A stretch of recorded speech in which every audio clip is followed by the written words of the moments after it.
Hello guys welcome to my new blog. म प्रकाश जोशी अहिले हाल चाइनामा छु र आज यहाँको मौसम हेर्नुहोस्। यस्तो पानी परिरहेछ अनि मैले चाहिँ यो बुक लिएर हाउ टु स्टप पोरिङ भन्ने चाहिँ मेरो साथीले पढिरहेको रहेछ अनि मैले पनि पढ्नु पर्यो भनेर आज एउटा दामी पार्कमा जान्छु सोचिरहेको थिएँ। यहाँनिर पुग्ने बित्तिकै पानी पर्यो क्या, ठ्याक्कै पानी पर्दियो। अब यहाँको मौसम चाहिँ अहिले यस्तै भइरहेछ हेर्नुहोस्, घरि पानी पर्ने घरि घाम लाग्ने यस्तै छ। यदि तपाईहरु पनि चाइना पढ्न आउने सोचमा हुनुहुन्छ अथवा सोच्दै हुनुहुन्छ भने तपाईहरुलाई म एउटा कुरा के भन्न चाहन्छु भने मैले अब यहाँनिर भोगेको कुरा हैन। यदि तपाई सोच्नुहुन्छ म चाइना गएर काम गर्छु पढ्छु पनि सोच्नुहुन्छ भने हैन, त्यो चाहिँ यहाँनिर सम्भव हुँदैन। हेर्नुहोस् हैन, धेरैजनाले मलाई सोध्ने क्वेशनहरु पनि त्यही हो। मलाई टिकटकमा अन्य सोशल मिडियाहरुमा सोध्नुहुन्छ। मैले त त्यही मेन्टालिटी बनाएको थिएँ हैन। अब काम गर्न मिल्दैन भन्ने पहिले नै सर्चहरु गर्दाखेरि त्यही थाहा पाएको थिएँ। अनि यहाँ धेरै मान्छेहरुलाई चाहिँ अब यो कन्सल्टेन्सीहरुले चाहिँ त्यही भनेर पठाइदिन्छ के, काम पनि गर्न मिल्छ सबै कुरा गर्न मिल्छ भनेर पठाइदिन्छ हैन। अनि यहाँ चाहिँ गाह्रो पर्छ के। अस्ति मात्रै अब हाम्रो यो युनिभर्सिटीमा चाहिँ के भएको थियो भने हैन, एउटा पाकिस्तानी चाहिँ छुट्टीमा गन्जोमा काम गरिरहेको थियो के। अनि उलाई त्यहाँ भेटाएछ अनि डिपोर्ट गर्दियो के। 5000 RMB उलाई चार्जेस पनि हान्यो हैन। अनि पाकिस्तान डिपोर्ट गर्दियो। अनि त्यो काम पनि मेन सिटीहरुमा मात्रै पाइन्छ के, जस्तै लुकेर छिपेर अब काम गर्यो भने पनि, जस्तै अब बेजिङ सांघाई गन्जौ त्यही हो यहाँको मेन सिटीहरु भनेको। अरु सिटीजहरुमा यहाँ कामै पाउँदैन के। अनि अर्को कुरा भनेको हैन, जस्तै यहाँनिर चाहिँ अब तपाईको जति सिनियर भए पनि तपाई एउटा स्टुडेन्टकै दाँजोमा बस्नुपर्छ के। अब यहाँ हामीलाई हैन, मलाई जस्तै अब स्कुटी किन्न मन लागेको थियो। अब यहाँ त इलेक्ट्रिकल स्कुटीहरु लास्टै सस्तो हुन्छ नि त चाइनामा। अनि मलाई इलेक्ट्रिकल स्कुटी किन्न मन लागिरहेको थियो। अब हाम्रो यो युनिभर्सिटीमा स्कुटी किन्न एलाउ नै छैन के, स्कुटी नै किन्न दिँदैन। त्यस्तो पनि हुन्छ। अब धेरै यहाँ चाहिँ रुल्सहरु चाहिँ धेरै कडा हुन्छ के। रुल्सको भित्र बस्नुपर्छ हेर्नुस्, मात्र विद्यार्थीको हिसाबले बस्नुपर्छ। त्यही भएर त्यो कुरा चाहिँ सबैले अगाडि नै थाहा पाएर आउनु होला। अरु त्यस्तै हो, पढ्नको लागि त अब राम्रो हुन्छ, ठुलो हुन्छ युनिभर्सिटिजहरु, लाइब्रेरी हुन्छ अनि सबै हुन्छ। म पनि अहिले किताब पढ्नै निस्केको थिएँ।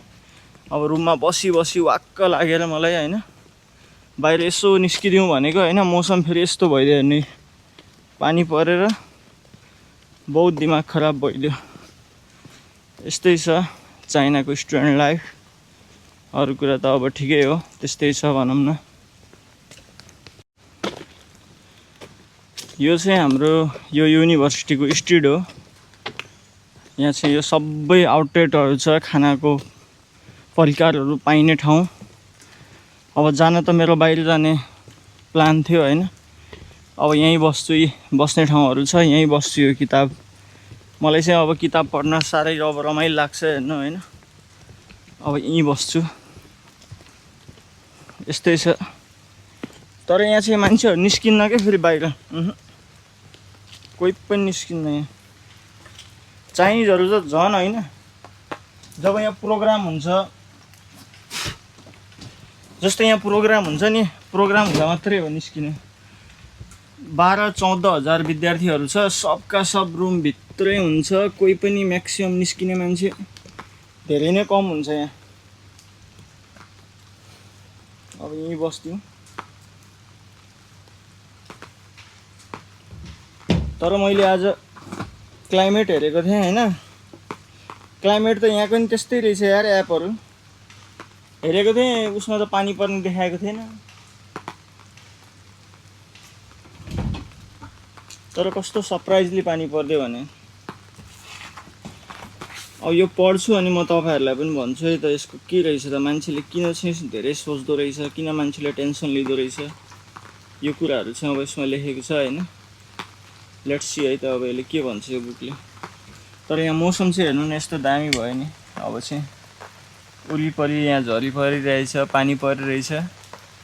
म यहाँ बसेर मजाले यहाँ किताब पढ्दैछु। वाह, यो पनि एउटा हो नि त मौसम, दामी।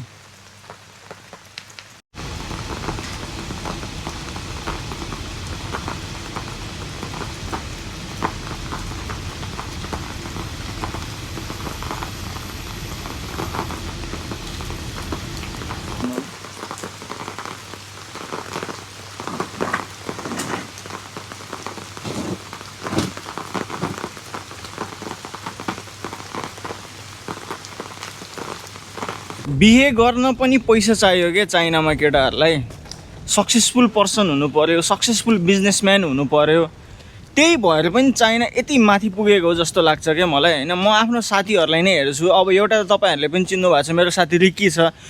उसले बिहे गर्नकै लागि गाडी किनिरहेको छ। उसँग पहिले नै गाडी छ, तर उसलाई अस्ति मैले सोद्धाखेरि अब तँसँग गाडी छँदैछ किन अर्को गाडी किनिरहेछस् भन्दाखेरि अब राम्रो केटीसँग बिहे गर्नलाई नयाँ गाडी किन्नुपर्छ अरे, नयाँ घर किन्नुपर्छ अरे। उसँग पहिले नै उसको बाउको अब अपार्टमेन्टहरू छ, अझै नयाँ किन्नुपर्छ अरे। म आफै केटा हो होइन, तर म के भन्छु भने नेपालमा पनि यो नियम ल्याउनुपर्छ कि जस्तै नेपालको तराईतिर होइन, केटीबाट केटाहरूले कति धेरै दाइजो लिन्छ, अझै केटीहरूलाई टर्चर दिन्छ होइन। तर यसरी चाहिँ देश उँभो लाग्दैन रहेछ क्या। केटाहरूलाई चाहिँ अब त्यही गर्नुपर्छ। नेपालमा भन्छु सरकार अब सबै दिदीबहिनीहरू यसमा अगाडि लागौँ होइन, सरकारलाई पनि यो दबाब दिउँ। अब चाहिँ यो उल्टा गरौँ कि केटीबाट दाइजो नलिने कि केटाले चाहिँ दाइजो दिने। जस्तै मैले भने नि चाइनामा यस्तो स्ट्रगल गर्छ केटाहरूले, यस्तो यहाँ बिग्रेर मान्छेले हिँड्नै पाउँदैन क्या। म तपाईँलाई भन्छु होइन, मेरो यति धेरै चाइनिज साथीहरू छ होइन, सबजना बिजी छ क्या। उनीहरू भेट्ने भनेको कहिले काहीँ मात्रै हो। अब रिक्की चाहिँ यहाँ काम गर्छ अनि मसँग जहिले भेट्छ यहाँ चाहिँ अब उसलाई उसको गर्लफ्रेन्डै छैन। रिक्कीको अहिलेसम्म गर्लफ्रेन्डै मिलेको छैन उसलाई। ऊ पुरानो गाडी भएर गर्लफ्रेन्डै मिलेको छैन। अब त्यही भएर नयाँ गाडी किनिरहेछ। अब बिहे गर्नलाई नयाँ गाडी किनिरहेछ, नयाँ बिजनेस सेटअप गरिरहेछ। त्यो स्ट्रगल चाहिँ केटाहरूले गर्नै पर्छ कि। केटा भएर अब जन्मेपछि होइन स्ट्रगल गर्नै पर्छ। नेपालमा पनि अब केटीले दाइजो दिने होइन, केटाहरूले चाहिँ केटाको घरलाई दाइजो दिएर ल्यायो भने, स्ट्रगल गऱ्यो भने अनि देश पनि बल्ल अगाडि पुग्छ। तबसम्म देश अगाडि बढ्नेवाला छैन। यो साँच्ची तपाईँहरू लेखेर राख्नुहोस्, नत्र तबसम्म देश अगाडि बढ्नेवाला छैन। नेपालमा पनि यही गर्नुपर्छ। अब केटाहरूले चाहिँ केटीलाई दाइजो दिएर ल्याउने, केटाहरूले सबैले सक्सेसफुल पर्सन हुनै पर्यो होइन। तपाईँलाई कस्तो लाग्यो यो? मलाई चाहिँ त्यही लाग्यो क्या। चाइना त्यही भएर 40 वर्षमा कहाँबाट कहाँ पुग्यो हेर्नु न। अपर्च्युनिटी पाउने बित्तिकै यस्तो चुसिहाल्छ नि चाइनिजहरूले, छोड्दैन क्या। म त यो बङ्गालीलाई पनि भनिरहेको छु कि होइन, किन स्ट्रगल यो हो कि रियल लाइफ होइन। अब केटाहरू भनेपछि त्यत्तिकै जङ्गी केटाहरू सबै त्यही त हो नि। अब अरूको घरको छोरीलाई आफ्नो घरमा ल्याउनु छ होइन, किन फ्रीमा आफूले त्यो अन गर्नु पऱ्यो नि त होइन। अब यहाँ रिकी भन्दै थियो होइन, मैले चाहिँ अब बिहे गरेँ भने चाहिँ अब उसको खानदान त अलि ठुलै हो नि त। उसको अब बिजनेस छ, ठुलो छ। अब उसले बिहे गर्दाखेरि पनि अलि राम्रै खानदानको केटी बिहे गर्छ। उसले जति ठुलो खानदान भयो नि त्यति धेरै केटीहरूलाई उसले गिफ्टहरू दिनुपर्छ अरे क्या, पैसा दिनुपर्छ अरे क्या। त्यो हो भाइ रियालिटी। म त त्यही भन्छु, यो हुनुपर्छ नेपालमा पनि। अनि मात्रै अब हाम्रोमा के हुन्छ, केटा बिग्रियो भने यसको बिहे गराइदियो अनि यो सुध्रिन्छ भन्छ। क्या बात है भाइ, स्ट्रगल गर्नु पर्यो, स्ट्रगल। यहाँ मान्छेले कति स्ट्रगल गर्छ। हाम्रो यहाँ इंडियन सर आउँदै हुनुहुन्छ। प्रमोद सर नमस्ते। नमस्ते नमस्ते। हमारे इंडिया के सर मिल गए। क्या सर, ठीक है सर आप? Everything is good. आप छुट्टी में कहाँ गए थे? इस छुट्टी में गया था, अपनी वाइफ के साथ गए थे। हमारे इंडिया के सर हैं। अभी मैं जब ब्लॉग बना रहा था वो दिख गए। Thank you sir, thank you. Take care, bye. Okay sir. हाम्रो चाहिँ यहाँ इन्डियाको सर हुनुहुन्छ कि एकदम राम्रो के घिउ मान्छे क्या। अब भन्नुपर्दा होइन केही पनि। अब हाम्रो एसियनलाई चाहिँ अब यस्तो ट्रिट गर्नुहुन्छ। अब धेरै मेरो त्यस्तो बोलचाल त छैन, अब मैले भ्लगमा देखाइदिएँ होइन। उहाँले चाहिँ चाइनिजसँगै बिहे गर्नुभएको छ क्या। युएसएमा टिचिङ गर्नुहुन्थ्यो उहाँले। कमसेकम 5देखि 7वटा कन्ट्रीमा टिचिङ गर्नुभएको छ। युएसएमा टिचिङ गर्नुहुन्थ्यो, उहाँको चाहिँ चाइनामा लभ पऱ्यो होइन। अनि चाइनीज केटीसँग लभ परेर चाहिँ अहिले यहाँ चाइनामा यहाँ टिच गर्नुहुन्छ हाम्रो यूनिवर्सिटी में। तुझे पता है हमारे प्रमोद सर है ना, ये यूएसए में भी टीच करते थे। मुझे तो पता नहीं। यूएसए छोड़ के चाइना आए हैं। यूएसए में भी टीच किया है, इथोपिया में टीच किया है वहाँ ने उन्होंने तकरीबन 5 से 7 कंट्री में वहाँ उनने टीच किया है। ये नॉर्मल बंदे नहीं है भाई, प्यार के लिए वो चाइना में चले आए। चाइनामा म जब पहिले पहिले आएको थिएँ नि, यहाँ केही पनि थाहा नहुने के, केही पनि।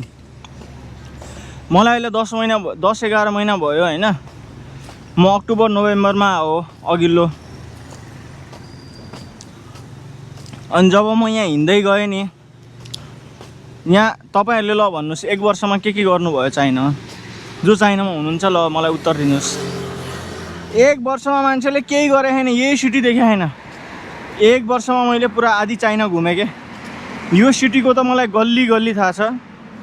यहाँको वरिपरिको जति सिटी छ सबै सिटी घुमेँ। साङ्घाई, EU, गन्ज सब घुमेँ। यस्तो हुँदो रहेछ क्या। पहिले चाहिँ चाइनामा फेरि थाहा नै नहुने क्या, यो के हो मान्छेले के बोल्या। अब आजभोलि चाहिँ मलाई अहिले 10 महिना भयो। चाइनिज भाषा एकदमै गाह्रो छ हेर्नुहोस्। मलाई अलिअलि कन्भर्सेसन आउँछ। म नि अहिले मान्छेले बोलेको चाहिँ बुझ्छु, अब अलिअलि बुझ्छु। अब प्र्याक्टिसमा छु। प्र्याक्टिस मेक्स म्यान पर्फेक्ट भन्छ नि। अब म पनि पर्फेक्ट हुन्छु कि भनेर मैले ट्राई गर्दैछु होइन। तर यो चाइनिज भाषा चाहिँ फेरि रमाइलो छ कि, बोल्दा नै सुन्दा नै रमाइलो लाग्ने के। यस्तो छ हेर्नु, आजको मौसम हेर्नु यहाँ कस्तो छ। पुरै पानी पर्ने जस्तो 10 मिनट घाम 10 मिनट पानी भइरहेको थियो अघि। अहिले यस्तो छ मौसम। अब म चाहिँ यसो यहाँको माथि फिल्डमा बसेर यसो एकछिन रिल्याक्स फिल गरौँ भनेर गइरहेको छु। यहाँ हेर्नु कुकुर, अब यहाँ कसैले कुकुर पाले खान्, कसैले कुकुर काटेर मासु खान्। यस्तै छ चाइनामा। भर्खर बनेको मार्केट हो यहाँको। अब यहाँ गएर एकछिन हेरौँ यता के रहेछ। म अस्ति फिल्डसम्म त धेरै दिन आएको थिएँ, तर यो मार्केटमा चाहिँ म छिरेको थिइनँ। यो चाहिँ यहाँको सिनियुको सबैभन्दा ठुलो अस्पताल हो, यो सरकारी अस्पताल। सरकारी अस्पताल यहाँ धेरै हुन्छ, यो पनि सरकारी अस्पताल हो। अब यहाँबाट जाउँ है त, यहाँ भित्र हेरौँ मार्केटमा के छ। Let's go guys. लाफी इधर तो बहुत तगड़ा बनाया है यार। देखो हेर्नुहोस् है, अब चाइनामा चाहिँ यसरी जब अपर्च्युनिटीहरू क्रिएट गर्छ चाइनाले। यहाँ चाहिँ केही पनि थिएन, यो फिल्ड थियो होइन कति दिन अगाडि। अहिले चाहिँ पुरै यहाँ अब यस्तो बजारै बनाएछ। हाँ चल जाते हैं इधर, क्या हो रहा है देखते हैं। यहाँ के बन्दो रहेछ हेरौँ है त, के बनाएर रहेछ, के को मार्केट। ए यो चाहिँ खानाको मार्केट रहेछ सबै। ये तो सब खाने का मार्केट है। फूड स्टल है सब। तर कस्तो चलेको हौ, यहाँ त केही पनि थिएन त अस्ति त।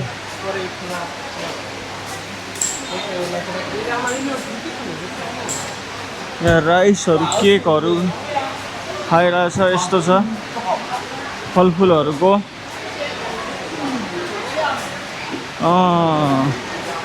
यस्तो मार्केट पो बनेको रहेछ, दामी रहेछ मार्केट।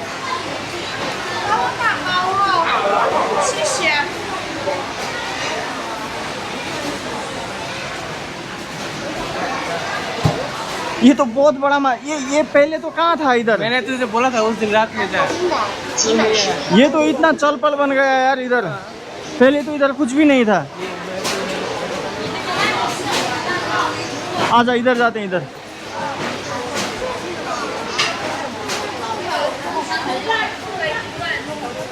ये केही पनि थिएन अस्ति त हैन। यो नयाँ बनाएको हो यो ठाउँ। यहाँ हेर्नु है, अब ठ्याक्क यो घरहरूले युनिभर्सिटी छेकिरहेछ। यो घरहरूले, यो घरको ठ्याक्कै उतापट्टि हाम्रो युनिभर्सिटी हो।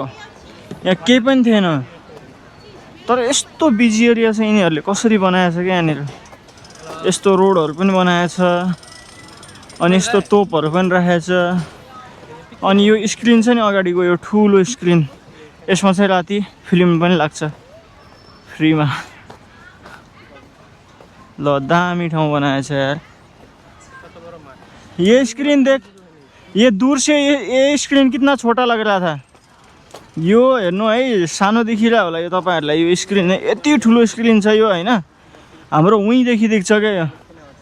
यो सिनेमाको स्क्रिन भन्दा त कति ठुलो हेर्नु। यो पुरै घर जत्रो स्क्रिन छ यो। ये इधर ही तो वॉशरूम था।